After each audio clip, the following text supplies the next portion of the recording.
Hi, my name is Amanda Pepping. I'm another artistic co-director of Bent Frequency. Really looking forward to playing Lake, which is a work originally for two flutes that I and very talented graduate student of mine, Blaine Bass, will be playing. We approached Liang about a work that involved the trumpet. He has several works, but they're a little bit more massive than what we were looking to do. So he suggested we take this flute duet that is really beautiful and play it with two trumpets with harmon mutes. He says he composed Lake after spending some time in a Buddhist monastery in upstate New York in the early spring of 1999. In an evening while walking alone by the side of a lake, he caught the sight of the V shape floating and extending on the surface of the water.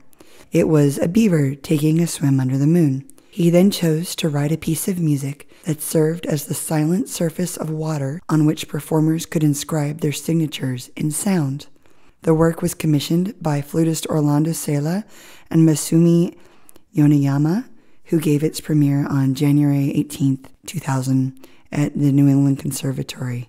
The piece is really interesting because it uses several flute techniques that I think are relatively simple on flute, bending pitches down, bending pitches up, starting from nothing and crescendoing into sound, or creating some air sounds. That on the trumpet, it's pretty easy to bend pitches down, but to bend pitches upward and go through chromatic half steps, to have them sound smooth, presents a little bit more of a challenge. So Blaine and I have to employ a lot of using our slides, a lot of false fingerings, and some pretty serious blowing techniques to make the pitches work. But the piece is really beautiful, and it translates very well to these colors that we find on trumpets with harmon mutes.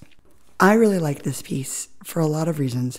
But the biggest one is that the piece invokes this feeling of stillness and peacefulness that you don't always think of when you think of trumpet.